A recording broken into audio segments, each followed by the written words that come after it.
일본 엔카게를 발칵 뒤집은 사건이 있습니다. 15년 경력의 베테랑 가수가 어느 날 갑자기 한국 트로트를 부르기 시작한 거예요. 회사는 반대했고 업계는 비웃었습니다.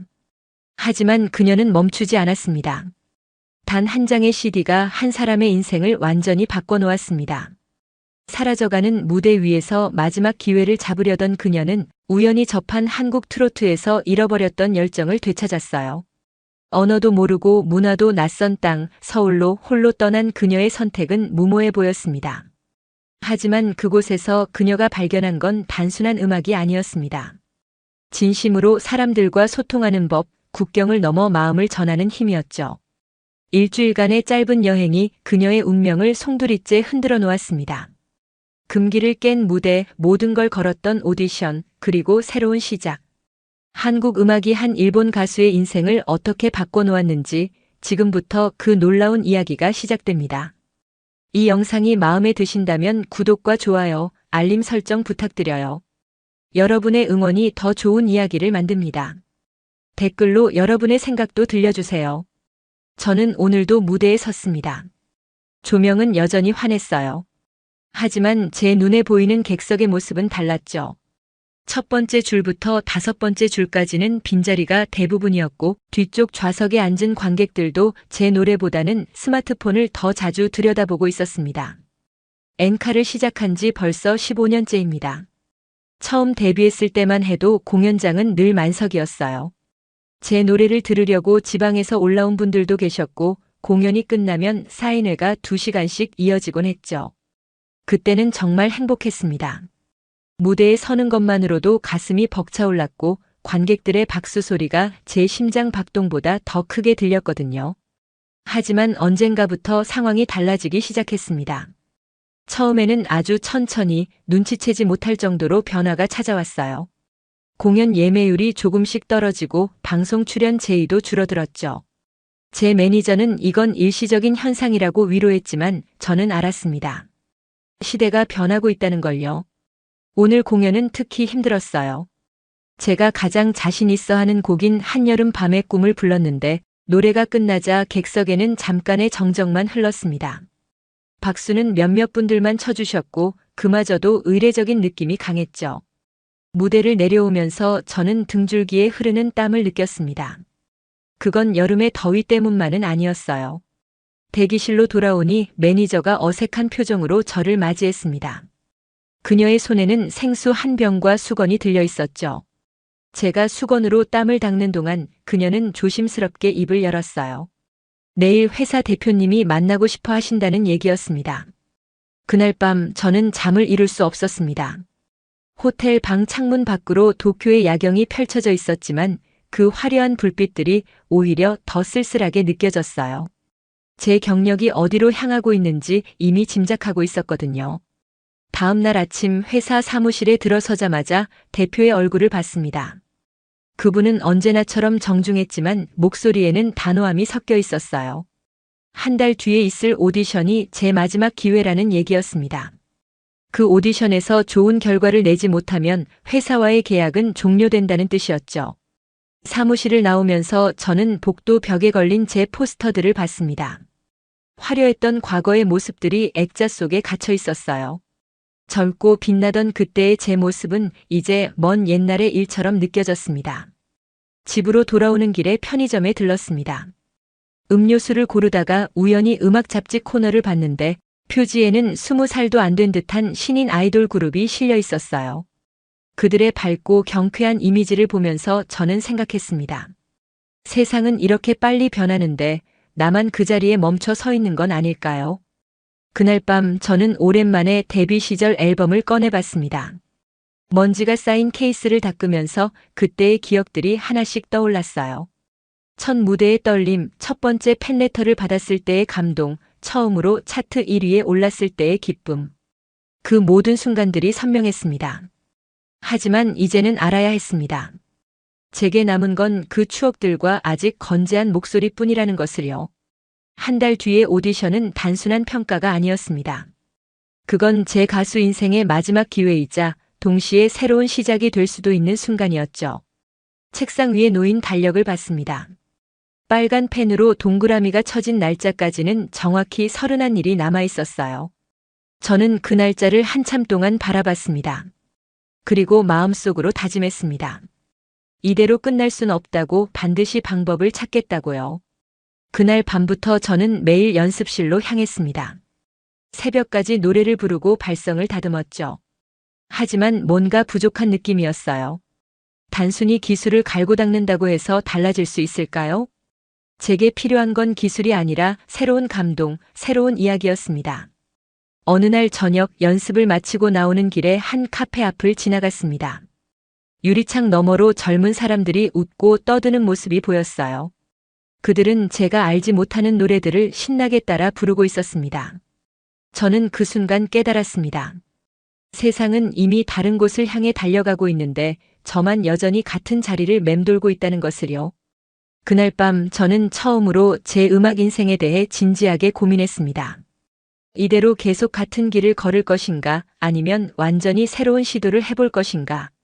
답은 쉽게 나오지 않았지만 한 가지는 분명했습니다. 변화가 필요하다는 것이었죠. 일주일이 지났습니다. 매일 연습실과 집을 오가는 생활이 반복됐지만 여전히 돌파구는 보이지 않았어요. 같은 곡을 100번도 넘게 불렀지만 뭔가 새로운 감동을 만들어낼 수 없었습니다. 거울 속 제 모습은 점점 지쳐가고 있었죠. 그날도 늦은 오후까지 연습을 하고 집에 돌아왔습니다. 현관문을 열자마자 눈에 들어온 건 우편함에 꽂혀있는 택배 상자였어요. 보낸 사람 이름을 보니 대학 시절 친구인 미카였습니다. 그녀는 지금 무역회사에서 일하면서 한국과 일본을 오가고 있었죠. 상자를 뜯으니 짧은 편지 한 장과 CD 한 장이 들어 있었습니다. 미카의 글씨체는 여전히 삐뚤삐뚤했어요. 편지에는 이렇게 적혀 있었습니다. 지난주 서울 출장 갔다가 우연히 들어간 음반 가게에서 샀다고 듣는 순간 제 생각이 났다고 했어요. 한국의 트로트라는 장르인데 엔카와 비슷하면서도 뭔가 다른 매력이 있다는 내용이었죠. CD 케이스를 들여다봤습니다. 한글로 적힌 제목은 읽을 수 없었지만 표지에는 화려한 한복을 입은 가수의 모습이 담겨 있었어요. 그 미소가 왠지 모르게 따뜻해 보였습니다.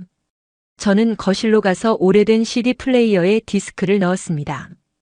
플레이 버튼을 누르자 잠시 정적이 흐르다가 곧 경쾌한 전주가 흘러나왔어요. 첫 소절부터 귀를 사로잡는 멜로디였습니다. 리듬은 빠르고 밝았지만 그 안에는 묘한 애잔함이 담겨 있었죠. 가사는 전혀 알아들을 수 없었습니다. 하지만 이상하게도 감정은 고스란히 전해졌어요. 가수의 목소리에는 힘이 있었고 동시에 부드러움도 있었습니다. 엔카처럼 애절하면서도 엔카보다 훨씬 더 생동감이 넘쳤죠. 두 번째 곡이 흘러나왔습니다. 이번엔 조금 느린 템포의 발라드였어요. 가수가 뭔가를 간절히 호소하는 듯한 느낌이 들었습니다. 저는 소파에 앉아 눈을 감고 그 노래에 집중했어요. 얼마나 오랜만에 이렇게 음악에 빠져들었는지 모르겠습니다. 세 번째, 네 번째 곡까지 계속 들었습니다. 앨범 전체를 다 듣고 나니 어느새 1시간이 훌쩍 지나 있었어요. 창밖은 이미 어두워지고 있었죠. 저는 그제야 깨달았습니다. 오랜만에 제대로 웃고 있다는 것을요. 다시 첫 번째 곡으로 돌아가서 재생했습니다. 이번에는 멜로디의 구조를 파악하려고 노력했어요. 리듬 패턴, 음의 진행, 감정의 흐름을 하나씩 분석했습니다. 엔카와 비슷한 점도 있었지만 분명히 다른 무언가가 있었어요. 가장 큰 차이는 에너지였습니다. 엔카가 삶의 애환을 조용히 받아들이는 느낌이라면 이 트로트라는 음악은 그 애환을 흥으로 승화시키는 느낌이었죠. 슬픔을 슬픔으로만 표현하는 게 아니라 그 속에서도 희망과 기쁨을 찾아내는 것 같았습니다. 저녁도 먹지 않고 계속해서 그 CD를 반복 재생했습니다. 5번, 6번, 7번. 들을수록 더 매력적으로 다가왔어요. 어떤 곡은 신명나게 어깨를 들썩이게 만들었고 어떤 곡은 눈물이 날 것 같은 감동을 줬습니다. 밤 11시가 넘어서야 저는 잠시 음악을 멈췄습니다. 핸드폰을 들어 미카에게 메시지를 보냈어요. 정말 좋은 선물이라고, 이런 음악이 있는 줄 몰랐다고 전했습니다. 그녀는 금방 답장을 보내왔죠. 자기도 서울에서 처음 들었을 때 깜짝 놀랐다고, 한국에서는 이런 음악이 여전히 대중적인 사랑을 받고 있다고 했습니다. 그 말이 제 머릿속에 오래 남았습니다. 일본에서는 엔카가 점점 잊혀져 가는데 한국에서는 비슷한 장르의 음악이 여전히 살아 숨쉬고 있다니. 그게 어떻게 가능한 걸까요? 다시 CD를 재생했습니다. 이번에는 단순히 듣는 게 아니라 따라 불러보려고 했어요. 물론 가사를 모르니까 발음도 엉망이었고 억양도 전혀 맞지 않았습니다. 하지만 신기하게도 즐거웠어요. 오랜만에 느끼는 순수한 음악적 기쁨이었죠. 새벽 2시가 되어서야 잠자리에 들었습니다. 하지만 잠이 오지 않았어요. 머릿속에서는 계속 그 트로트 멜로디가 맴돌았습니다. 그리고 문득 이런 생각이 들었어요.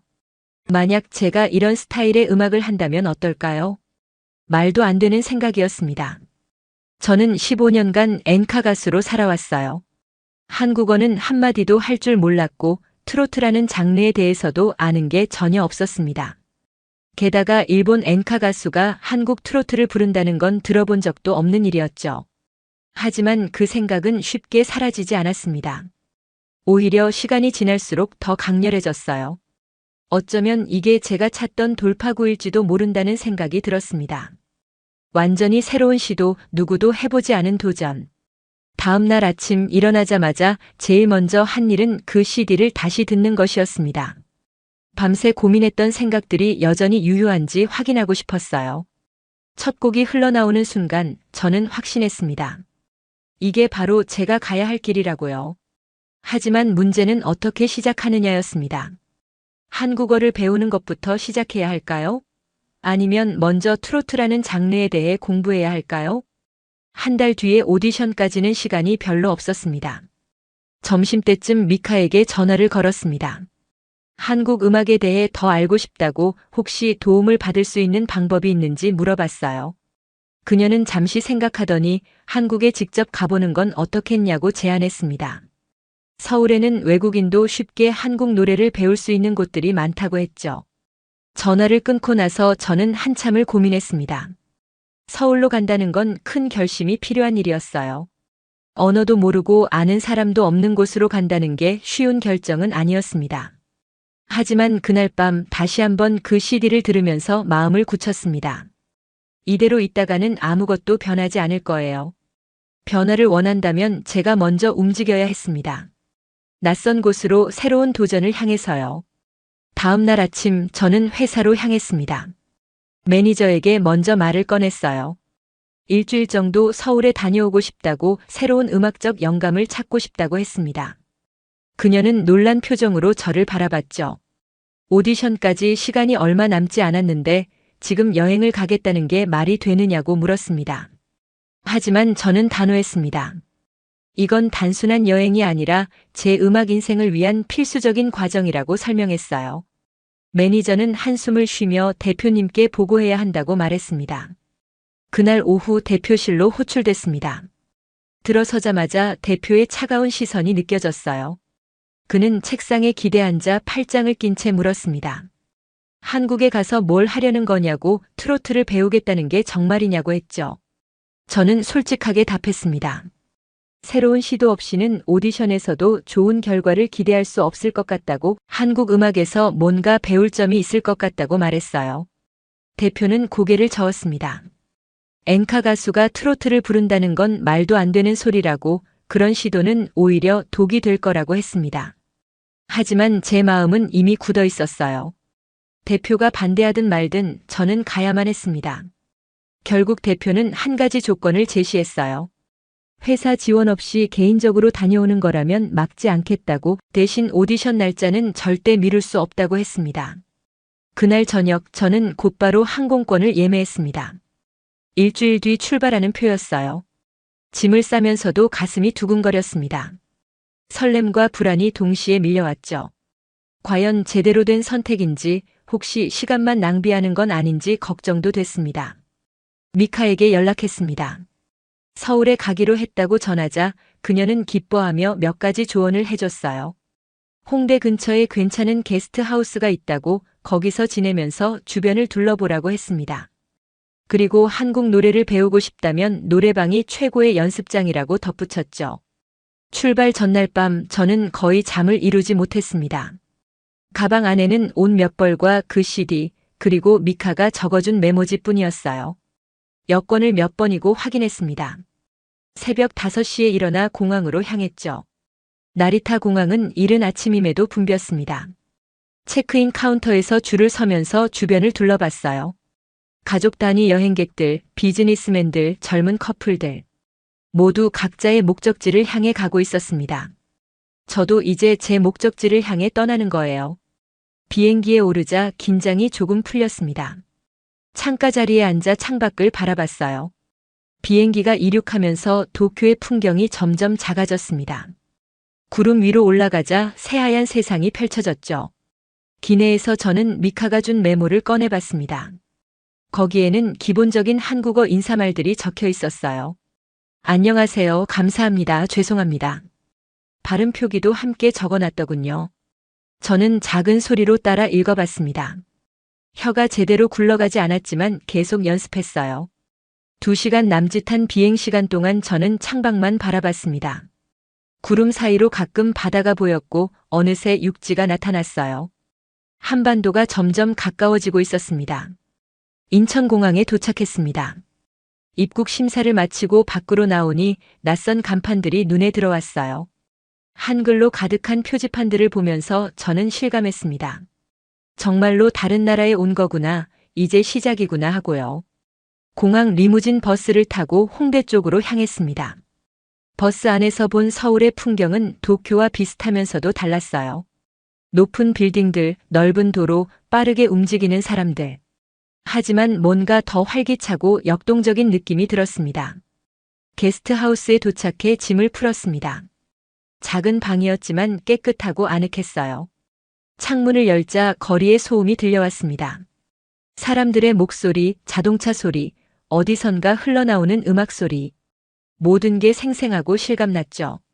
잠시 쉬고 나서 밖으로 나갔습니다. 저녁 6시쯤이었는데 거리는 벌써 활기로 가득했어요. 네온 사인들이 하나둘 켜지기 시작했고 식당에서는 고소한 냄새가 흘러나왔습니다. 걷다가 우연히 노래방 건물을 발견했습니다. 3층짜리 건물 전체가 노래방이더군요. 입구에는 시간당 요금이 적혀 있었어요. 저는 잠시 망설이다가 안으로 들어갔습니다.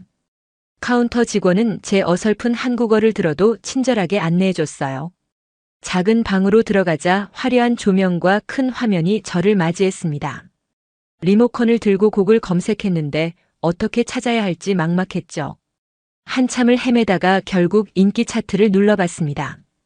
그때 문이 열리면서 누군가 들어왔어요. 20살 정도로 보이는 청년이었습니다. 그는 옆방에서 노래하다가 제가 외국인인 것 같아 도와주려고 왔다고 했어요. 간단한 영어와 몸짓으로 소통했습니다. 제가 트로트를 배우고 싶다고 하자 그는 크게 놀라며 웃었어요. 일본 사람이 트로트를 부르고 싶어 한다는 게 신기하다고 했습니다. 그러고는 친절하게 몇 곡을 추천해줬죠. 첫 곡이 시작됐습니다. CD에서 들었던 그 멜로디보다 훨씬 빠른 템포였어요. 가사가 화면에 나왔지만 발음을 따라 하기가 쉽지 않았습니다. 제가 어설프게 부르자 청년이 웃으면서 교정해줬어요. 그는 손으로 제 배를 가리키며 말했습니다. 이 노래는 힘으로 부르는 게 아니라 마음으로 불러야 한다고, 배에서 올라오는 기운으로 불러야 한다고 했죠. 엔카와는 다른 발성법이었습니다. 2시간 동안 청년의 도움을 받아 6곡을 연습했습니다. 목이 쉴 때쯤 되자 그는 내일도 오겠냐고 물었어요. 저는 고개를 끄덕였습니다.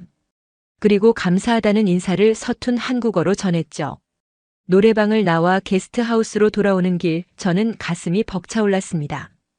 낯선 땅에서 느낀 건 외로움이 아니라 따뜻함이었어요. 처음 만난 청년이 아무런 대가 없이 도와준 친절함, 그리고 새로운 음악을 배우는 기쁨. 이 모든 게 제게는 큰 용기가 됐습니다. 그날 밤 침대에 누워 천장을 바라보며 생각했습니다. 이곳에서 일주일 동안 얼마나 많은 걸 배울 수 있을까요? 과연 이 경험이 제 음악을 바꿔놓을 수 있을까요? 답은 알 수 없었지만 한 가지는 확실했습니다. 이미 변화는 시작됐다는 것이었죠. 다음 날 아침 7시에 눈을 떴습니다. 시차 적응이 안 돼서 그런지 일찍 잠에서 깨었어요. 게스트하우스 공용 주방에서 간단히 빵과 커피로 아침을 해결하고 곧바로 어제 갔던 노래방으로 향했습니다. 오전 10시쯤 도착했는데 카운터 직원이 반갑게 맞아줬어요. 어제 그 일본 손님이라며 알아봐 주더군요. 방을 배정받고 들어가자마자 저는 곧바로 연습을 시작했습니다. 어제 배웠던 곡들을 처음부터 다시 불러봤어요. 발음이 여전히 어색했습니다. 특히 받침 발음이 제대로 나오지 않았어요. 같은 구절을 수십 번 반복해서 불렀습니다. 화면에 나오는 가사를 한 글자 한 글자 따라하면서 입모양을 거울로 확인했죠. 점심때쯤 되자 목이 쉬기 시작했습니다. 하지만 멈출 수 없었어요. 한 곡이 끝나면 다시 처음부터 또 한 곡이 끝나면 새로운 곡을 시작했습니다. 땀이 등을 타고 흘러내렸지만 개의치 않았어요. 오후 3시쯤 방문이 열렸습니다. 어제 만났던 그 청년이었어요. 그는 손에 음료수 2개를 들고 있었습니다. 하나는 제게 건네주며 목 관리를 잘해야 한다고 조언했죠. 이름을 물어보니 준호라고 했습니다. 준호는 제 옆에 앉아 노래를 들어주기 시작했어요. 한 곡이 끝날 때마다 조언을 해줬습니다. 이 부분은 더 세게, 저 부분은 더 부드럽게 불러야 한다고 알려줬죠. 그는 마치 선생님처럼 세심하게 가르쳐줬습니다. 그날부터 준호는 매일 노래방에 와서 저를 도와줬어요. 그에게는 대학 시험이 끝난 방학 기간이라 시간이 많다고 했습니다. 음악을 전공하는 학생이라 노래 가르치는 걸 좋아한다고도 했죠.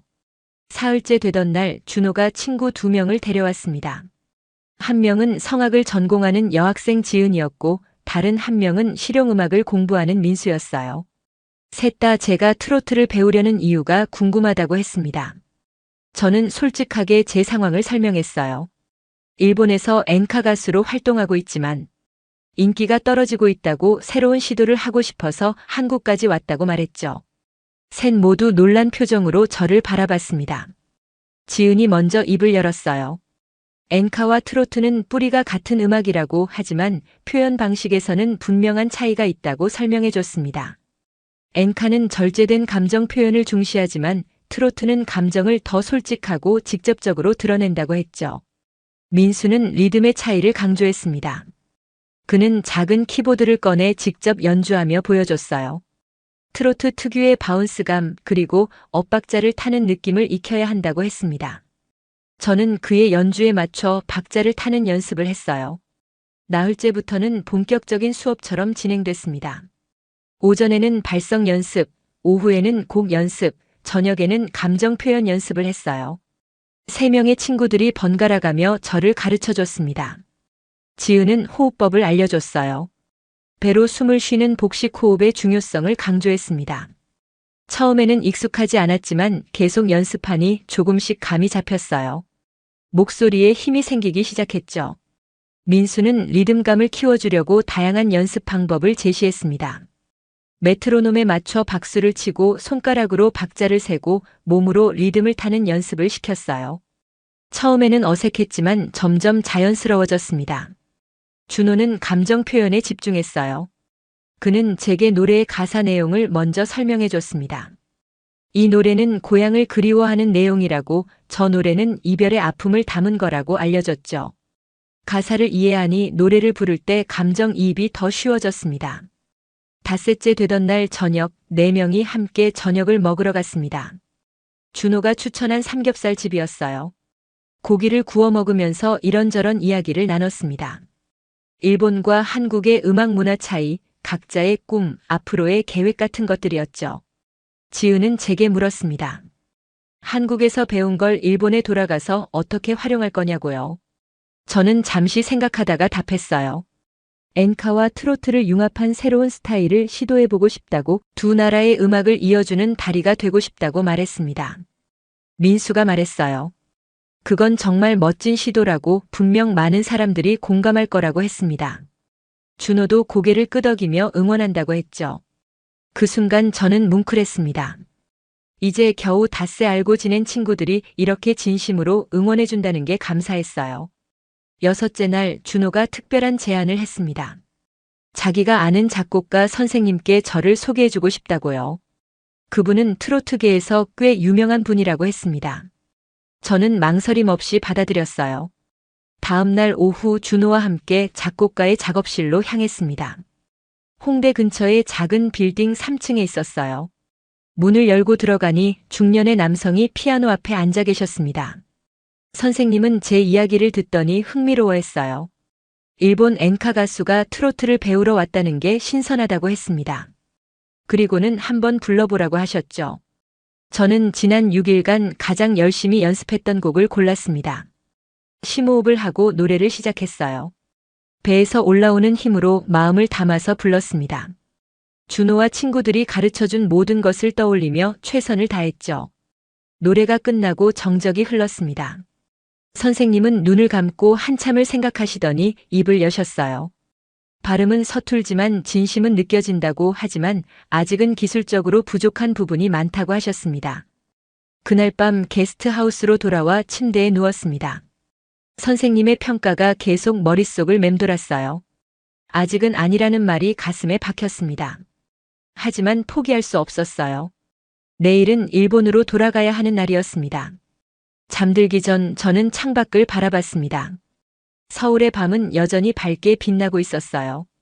일주일이라는 짧은 시간 동안 저는 많은 것을 배웠습니다. 새로운 음악, 새로운 친구들, 그리고 새로운 가능성. 이 모든 게 제 안에 씨앗으로 남아 있었죠. 이제 그 씨앗을 일본으로 가져가 꽃 피워야 할 때였습니다. 일본으로 돌아온 다음 날, 저는 곧바로 연습실로 향했습니다. 오디션까지 남은 시간은 이제 2주일 뿐이었어요. 가방에서 서울에서 녹음해온 연습 파일들을 꺼냈습니다. 준호가 보내준 악보들도 함께 있었죠. 하지만 연습실에 도착하자마자 현실이 다시 눈앞에 펼쳐졌습니다. 벽에 걸린 제 포스터들, 익숙한 엔카 음원들, 그리고 15년간 걸어온 이 길. 서울에서의 일주일이 마치 꿈 같았어요. 피아노 앞에 앉아 건반을 두드렸습니다. 서울에서 배웠던 트로트 멜로디를 연주해봤어요. 하지만 뭔가 어색했습니다. 이곳의 공기와는 맞지 않는 느낌이었죠. 문득 작곡가 선생님의 말이 떠올랐습니다. 아직은 아니라는 그 한마디가 계속 귓가에 맴돌았어요. 오후에 매니저가 찾아왔습니다. 오디션 일정을 재확인하러 온 거였어요. 그녀는 서울 여행이 어땠는지 물어봤습니다. 저는 좋았다고만 답했어요. 구체적으로 뭘 배웠는지는 말하지 않았습니다. 매니저가 돌아간 후 저는 고민에 빠졌습니다. 오디션에서 무엇을 부를 것인가? 안전하게 엔카를 선택할 것인가? 아니면 모험을 감행할 것인가? 두 가지 선택지 사이에서 마음이 흔들렸어요. 그날 밤 핸드폰이 울렸습니다. 준호였어요. 일본에 잘 도착했는지 물어봤습니다. 저는 그에게 고민을 털어놨어요. 오디션에서 트로트를 시도하고 싶은데 확신이 서지 않는다고, 작곡가 선생님의 평가 때문에 자신감이 떨어졌다고 말했죠. 준호는 웃으며 답했습니다. 선생님이 아직은 아니라고 한 건 포기하라는 뜻이 아니라 더 노력하라는 뜻이라고. 일주일 만에 완벽해질 수는 없지만 진심은 분명 전해졌을 거라고 했어요. 그의 말이 조금 위로가 됐습니다. 다음 날부터 저는 두 가지를 병행했습니다. 낮에는 엔카를 연습하고 밤에는 트로트를 연습했어요. 몸은 힘들었지만 마음만은 확실해지기 시작했습니다. 저는 새로운 시도를 해야 한다는 걸 알았어요. 사흘째 되던 날 회사에서 연락이 왔습니다. 오디션 곡목을 제출하라는 거였어요. 저는 펜을 들고 한참을 고민했습니다. 종이 위에 엔카 제목을 적었다가 지우고 다시 적었다가 지웠어요. 결국 저는 결정을 내렸습니다. 두 곡을 준비하기로 한 거예요. 첫 번째는 제가 가장 자신 있는 엔카, 두 번째는 서울에서 배운 트로트. 회사에는 일단 엔카만 보고했습니다. 트로트는 당일에 깜짝 선보일 계획이었죠. 나흘째부터는 트로트 연습에 더 집중했습니다.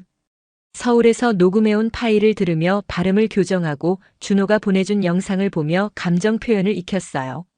매일 밤 12시가 넘도록 연습실에 남아 있었습니다. 일주일이 지났을 때쯤 목소리에 변화가 느껴졌습니다. 엔카를 부를 때와는 다른 힘이 생겼어요.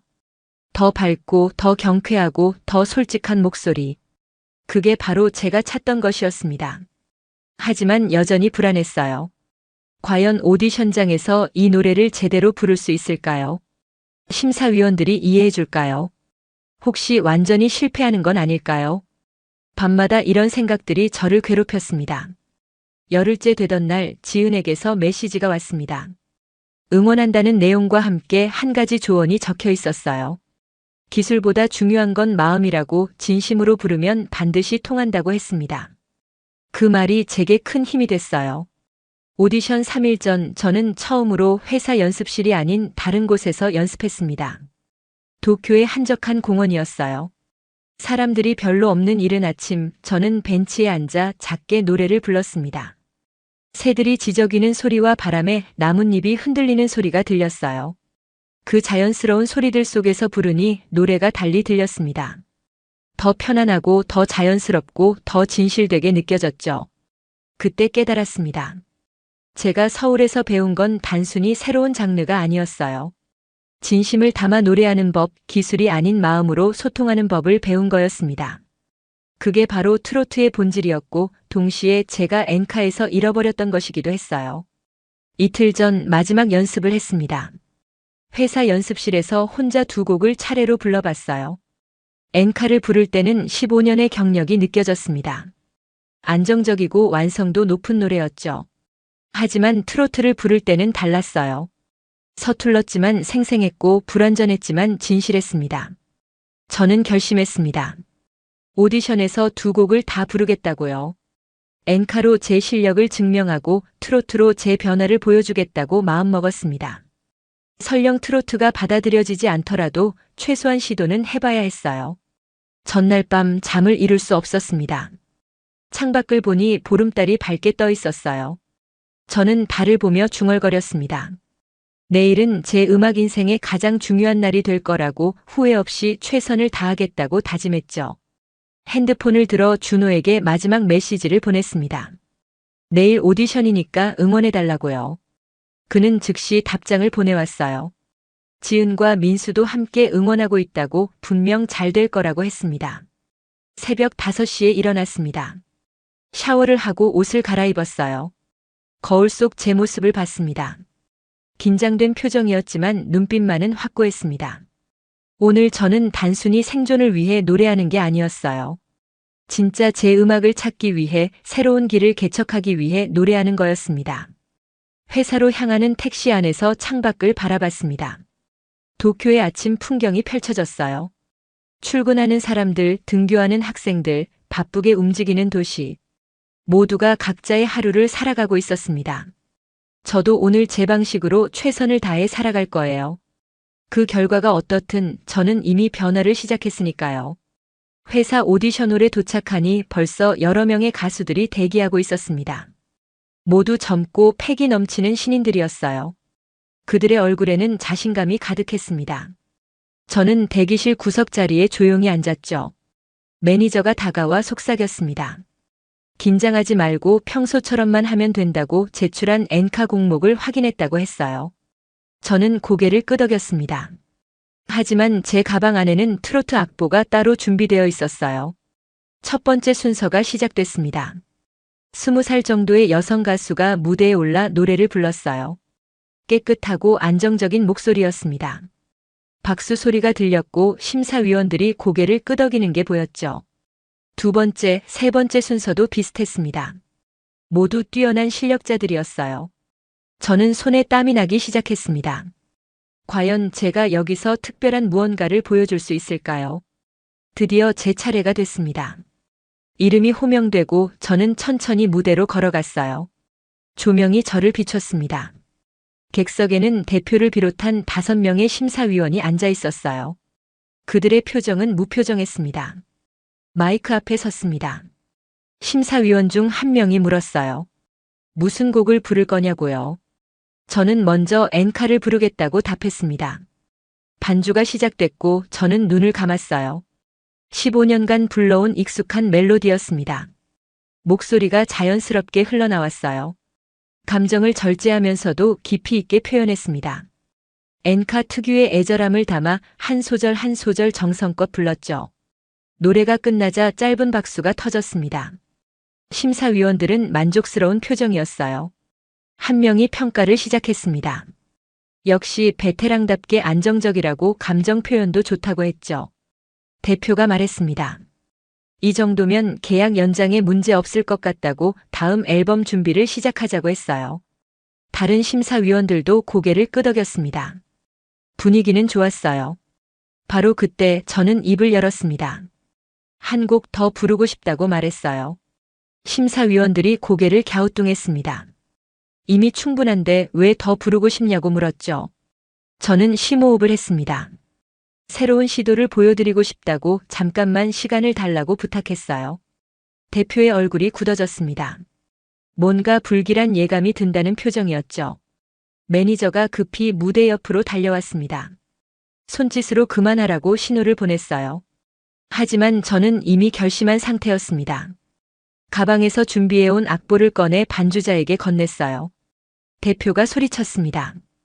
이게 무슨 짓이냐고 제출하지 않은 곡은 부를 수 없다고 했어요. 하지만 저는 정중하게 고개를 숙였습니다. 꼭 들려드리고 싶다고 이게 제가 찾은 새로운 길이라고 말했죠. 잠시 정적이 흘렀습니다. 심사위원들이 서로 눈빛을 교환했어요. 결국 한 명이 말했습니다.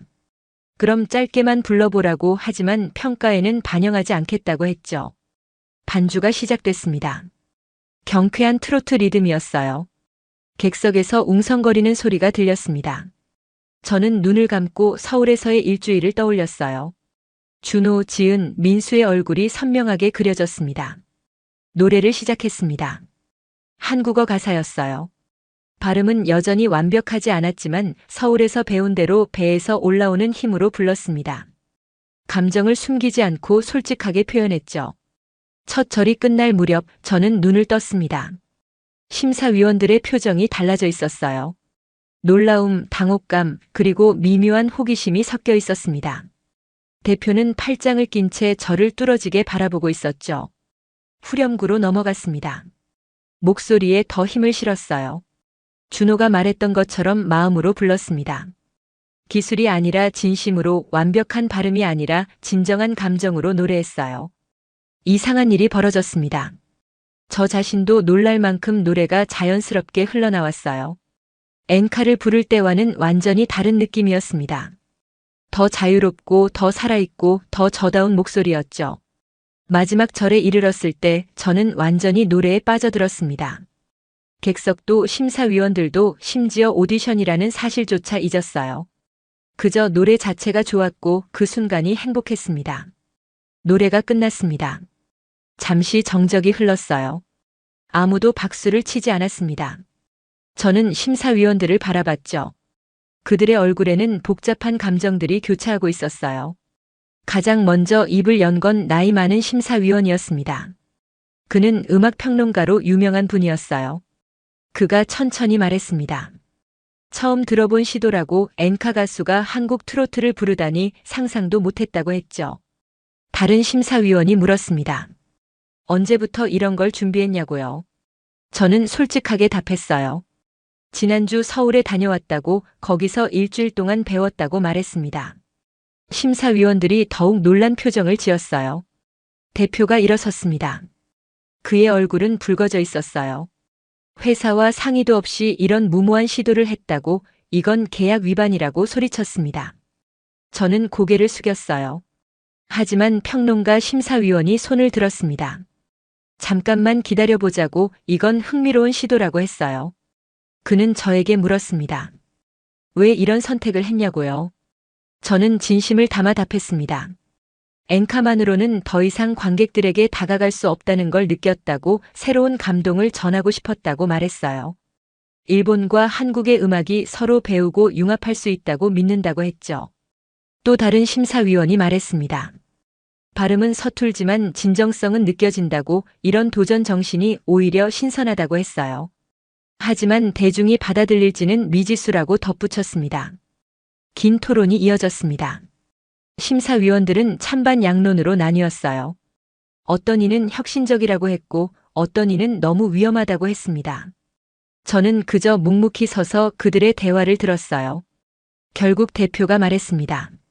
일주일 안에 최종 결정을 내리겠다고, 그때까지 기다리라고 했어요. 저는 깊이 인사하고 무대를 내려왔습니다. 대기실로 돌아오니 매니저가 걱정스러운 얼굴로 저를 맞았어요. 왜 그런 무모한 짓을 했냐고 물었습니다. 저는 미소 지으며 답했어요. 후회는 없다고, 오히려 후련하다고요. 밖으로 나오니 하늘이 맑았습니다. 저는 핸드폰을 꺼내 준호에게 메시지를 보냈어요.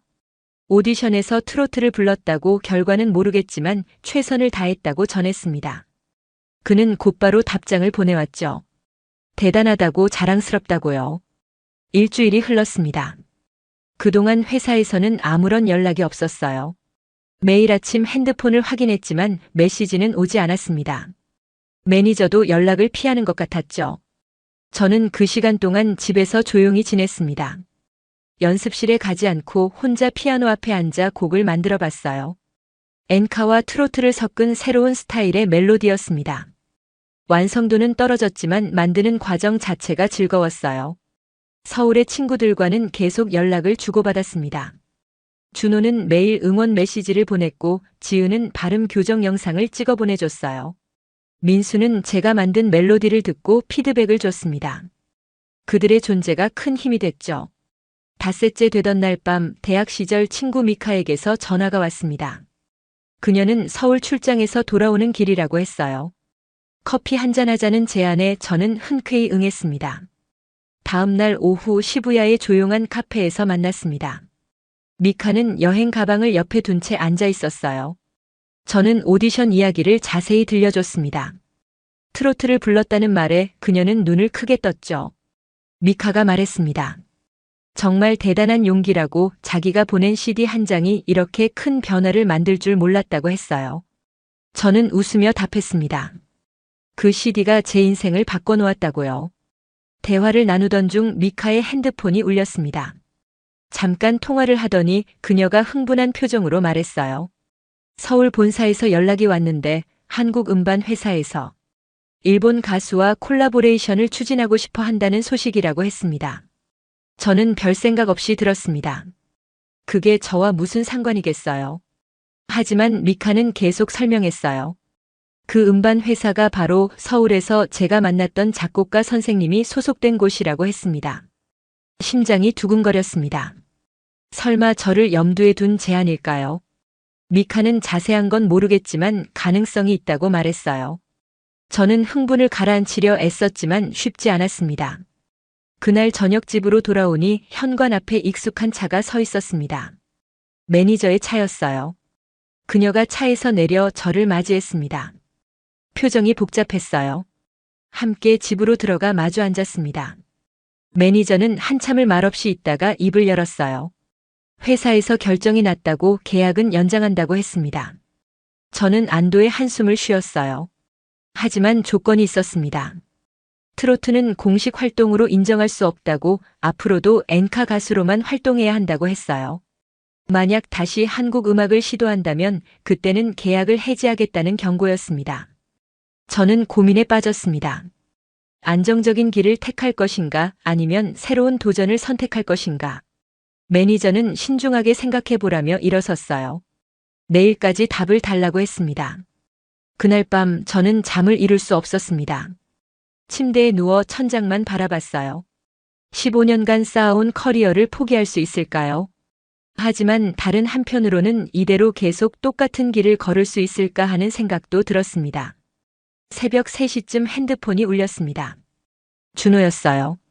한국 시간으로는 새벽 5시였는데 깨어있다니 놀라웠습니다. 그는 작곡가 선생님께 제 이야기를 했다고, 선생님이 관심을 보이신다고 전했어요. 준호가 물었습니다. 만약 한국에서 활동할 기회가 생긴다면 어떻게 하겠냐고요? 저는 솔직하게 답했습니다. 하고 싶지만 일본 회사와의 계약 때문에 고민이라고, 양쪽 다 잡을 수는 없는 상황이라고 말했죠. 준호는 잠시 침묵하더니 말했습니다. 선생님께서 직접 연락하실 거라고, 좋은 소식이 있을 거라고 했어요. 통화를 끊고 나서 저는 더욱 복잡해졌습니다. 아침이 밝았습니다. 8시에 낯선 번호로 전화가 걸려왔어요. 서울에서 걸려온 국제 전화였습니다. 작곡가 선생님이셨어요. 그는 정중한 일본어로 말씀하셨습니다. 선생님은 제 오디션 영상을 봤다고 했어요. 준호가 몰래 촬영해서 보냈다고 하더군요. 그리고는 놀라운 제안을 하셨습니다. 한국에서 정식으로 앨범을 내보지 않겠냐고, 일본과 한국을 잇는 가수로 활동해보지 않겠냐고 했어요. 조건은 한 가지였습니다. 한국으로 와서 6개월간 제대로 배워야 한다고 했어요. 그 기간 동안 언어도 익히고 문화도 이해하고 음악도 깊이 공부해야 한다고 했습니다. 저는 떨리는 목소리로 물었습니다. 제 나이에도 가능한 일이냐고요. 선생님은 웃으며 답하셨어요. 음악에는 나이가 없다고, 중요한 건 열정과 진심이라고 하셨습니다. 전화를 끊고 나서 저는 한참을 멍하니 앉아 있었습니다. 선택의 순간이 온 거예요. 안정적이지만 변화 없는 일본에서의 삶, 아니면 불확실하지만 새로운 가능성이 있는 한국에서의 도전. 정오쯤 매니저에게 전화를 걸었습니다. 목소리가 떨렸지만 분명하게 말했어요. 계약 연장을 거절한다고, 새로운 길을 가보고 싶다고 했습니다. 매니저는 한동안 말이 없었어요. 결국 그녀가 한숨을 쉬며 말했습니다. 예상했다고, 이미 알고 있었다고 했어요. 그리고는 덧붙였습니다. 후회하지 말라고, 자신이 선택한 길이니까 끝까지 책임지라고 했죠. 오후에 대표에게 직접 찾아가 사의를 표했습니다. 그는 화가 나 있었지만 말리지는 않았어요. 15년간 고생했다고, 건강 조심하라고만 했습니다. 그렇게 저는 회사를 나왔습니다. 저녁에 미카에게 연락했습니다. 한국으로 간다고 전하자 그녀는 진심으로 축하해줬어요. 자기가 보낸 CD 한 장으로 인생이 바뀌었다며 신기해했습니다.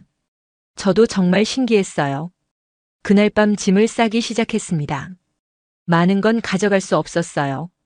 옷 몇 벌과 필요한 물건들만 챙겼습니다. 선반에 꽂혀있던 제 앨범들을 보니 감회가 새로웠어요. 이제 새로운 음악을 만들 차례였습니다. 창밖을 보니 도쿄의 야경이 보였습니다. 15년을 함께한 이 도시를 떠나는 게 아쉬웠어요. 하지만 동시에 설레기도 했습니다. 새로운 무대, 새로운 음악, 새로운 인생이 기다리고 있었으니까요. 서울에 도착한 건 이른 봄이었습니다. 공항에는 준호와 친구들이 마중 나와 있었어요. 그들은 환하게 웃으며 저를 반겼습니다. 이번에는 일주일이 아니라 새로운 인생을 시작하러 온 거였죠. 작곡가 선생님의 작업실로 향했습니다. 선생님은 따뜻하게 맞아주시며 앞으로의 계획을 설명해 주셨어요.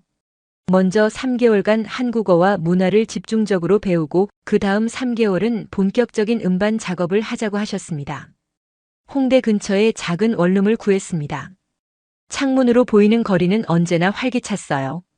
매일 아침 6시에 일어나 한국어 공부를 시작했습니다. 준호가 소개해준 언어 선생님이 매일 2시간씩 수업을 해주셨죠. 발음이 정말 어려웠습니다. 특히 받침과 이중 모음은 혀가 꼬일 것 같았어요. 하지만 포기하지 않았습니다. 거리를 걸으며 간판을 읽고 카페에서 주문하며 연습하고 노래방에서 가사를 따라 부르며 익혔죠. 오후에는 음악 연습을 했습니다. 선생님께서 직접 곡을 써주셨어요. 엔카의 감성과 트로트의 흥을 섞은 새로운 스타일이었습니다. 일본어와 한국어를 섞어서 부르는 독특한 시도였죠. 처음 데모를 녹음할 때 긴장했습니다. 녹음실에서 헤드폰을 끼고 마이크 앞에 섰어요. 반주가 흘러나왔고 저는 눈을 감았습니다. 도쿄에서의 15년, 서울에서의 일주일, 그리고 새로운 시작. 모든 순간이 이 노래 안에 담겨 있었어요. 한 소절 한 소절 정성껏 불렀습니다. 일본어 가사에서는 엔카의 애절함을, 한국어 가사에서는 트로트의 신명을 담았어요. 두 언어가 자연스럽게 어우러지며 하나의 노래가 됐습니다. 녹음이 끝나고 모니터를 들었습니다. 제 목소리가 낯설면서도 익숙했어요. 과거의 저와 현재의 제가 함께 노래하는 느낌이었습니다. 선생님은 만족스러운 표정으로 고개를 끄덕이셨죠. 2달이 지났을 때 음반사에서 정식 계약 제안이 왔습니다. 미니 앨범을 발표하고 일본과 한국 양쪽에서 활동하는 조건이었어요. 저는 떨리는 손으로 계약서에 서명했습니다. 앨범 작업이 본격화됐습니다. 타이틀곡 외에도 4곡을 더 준비했어요. 각 곡마다 다른 이야기를 담았습니다. 고향에 대한 그리움, 새로운 시작의 설렘, 도전하는 용기, 그리고 감사의 마음. 뮤직비디오 촬영은 특별했습니다. 서울과 도쿄 양쪽에서 촬영했어요. 한강공원에서 노래하는 장면, 도쿄 거리를 걷는 장면, 그리고 무대에서 열정적으로 부르는 장면. 모두 제 진짜 이야기였습니다. 앨범 발매를 일주일 앞두고 쇼케이스를 준비했습니다. 작은 라이브 클럽이었지만 제게는 소중한 무대였어요. 초대받은 관객들은 대부분 음악 관계자들과 기자들이었습니다. 쇼케이스 당일 분장실에서 거울을 보며 심호흡을 했습니다. 지은이 와서 격려해줬어요. 긴장하지 말라고 평소처럼만 하면 된다고 했습니다. 민수는 음향 체크를 도와주러 무대로 먼저 갔죠. 무대에 오를 시간이 됐습니다. 조명이 켜지고 관객들의 박수 소리가 들렸어요.